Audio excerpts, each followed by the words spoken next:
Hello and welcome to this tactical analysis of the Sweden versus Belgium game in the quarterfinals of the Women's Euros. So for this video, we're going to focus on the build-up. So Sweden's fullbacks and right midfielder typically crossing from those wide areas to numbers in the box, and Belgium's counterattacks. So typically Belgium allowed Sweden to build up from deep without really stopping them with their press, often leading to Sweden building up in this kind of 2-2 midfield shape. So you have your two centre-backs as well as Angeldal and Bjorn, your centre midfielders. They split, so they split wide of the centre forwards, allowing them to receive the ball in those channels and having the fullbacks push really high and wide. On the left hand side especially, Nilden is essentially playing as the left midfielder, with Rolfo tucking inside more and looking to both sometimes make runs into the wide channel but also wanting to get into the box to take on crosses from the right hand side with Kaneryd. Rolfo coming centrally was a lot more prominent in the second half, allowing her to link up with Asllani,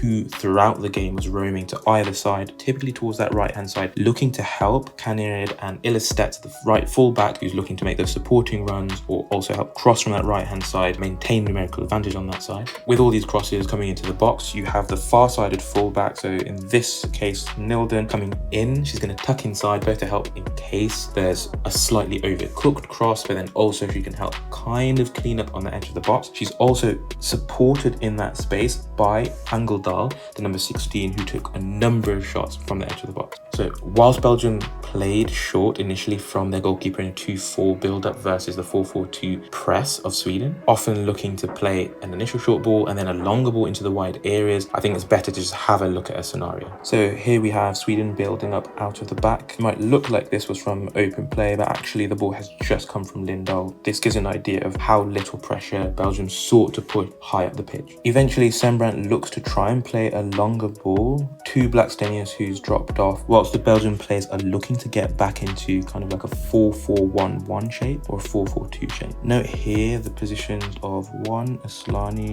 who's going to be looking to roam typically towards this right hand side, and then also how narrow Rolfo is here on the left hand side. And then eventually we're going to see here on this left hand side Nilden, the left back for Sweden, looking to try and get up on this right hand side and try and basically plays left midfield. Unfortunately, Blackstenius isn't able to combine with her wide midfielders and forwards here, and Belgium look to try and counter-attack. They look to play the ball early into De Cagny, which is unfortunate because actually the best player, it seems, at pulling the strings for Belgium is here in Woolart. She potentially made the better chances for Belgium. Not that they were great, but she had an eye for a pass. The ball is eventually played into Woolart here, but she's tracked by the centre midfielder as well as Asllani, and the ball goes out for a throw-in. Unfortunately for Belgium, Woolart here is a little bit impatient and doesn't let Filchens, who I think had a really good game, given how much Sweden attacked down this right-hand side, had a really good game. She didn't allow her to take the throw-in. She throws it in early, and the ball is contested here centrally, with Rolfo being relatively narrow on this throw-in. She's able to put pressure on Biesmans, and Sweden are able to get back on the ball. Sweden are fouled during this transition, and we have them set up in that 2-2 midfield shape that I mentioned. So we've got the centre backs, and then we have our two midfielders. As I mentioned, they look to split either side of the centre forwards. So we see that here with both Angeldal towards the right hand side, whilst Bjorn is trying to do the same on the left hand side, with your fullbacks both looking to get really high and wide. So we see here eventually Bjorn receiving the ball in that wide space, essentially the fullback position, and now you have both the fullback really high and wide on this left hand side, and also Rolfo able to take more of a central position and then potentially create problems for both the fullback and the centre back with a late run into the channel. And so we see that on this occasion. Next we see the 2-4 build up of Belgium. So as mentioned earlier, they looked to play these shorter balls versus this 4-4-2 press of Sweden. Yes, the wide midfielder far side is tucking in here, that being Rolfo, but I'd still count it as a 4-4-2. Belgium play that short ball, not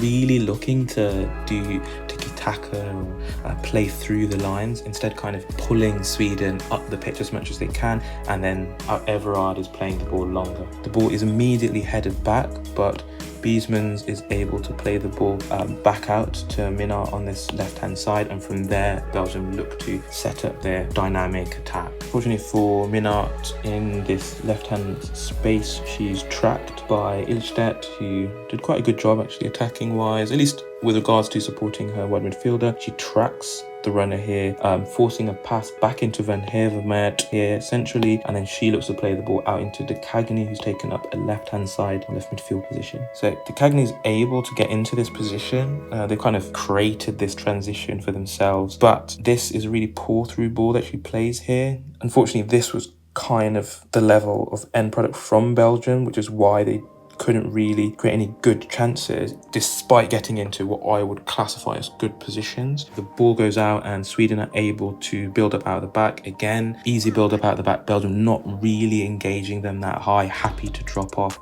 allow Sweden to just sweep up the pitch into a midfield position. Eventually, as they did throughout the game, Sweden plays the ball out into a wide area with their fullbacks looking to be high and wide. And then note here, you've got Rolfo tucking inside again, and then Blackstenius is looking to help facilitate the fact that Rolfo has come centrally by making that run out into a wide space, just asking more questions of the Belgium defence. Eventually, Blackstenius is able to get a pull back to Rolfo, who actually has a little bit of space here on the edge of the box. But as they did throughout the game, the Belgian back line was really well marshalled, very well structured, with a lot of support from their centre midfielders and wide midfielders. On that left-hand side, Belgium kind of rebuffed Sweden's advances, so Sweden tried to go down the right-hand side. So we see Kennerid, who was the more dynamic of the wide midfielders, just in terms of she actually wants to dribble at the fullback of Belgium, and then we've got here Illistedt setting up to try and get into that supporting position, making that overlapping run, with Rolfo again looking to be more central, potentially get into the box to header, and Asllani coming across towards that right hand side to try and help facilitate an overload in this space. And then on the edge of the box, we've got Engeldahl, who's looking to try and get there for when Belgium defend it, maybe get that second chance. Unfortunately, the cross is blocked immediately, but that's a really good example, I think, of what Sweden were trying to achieve. And with that, thank you for watching, and we're out.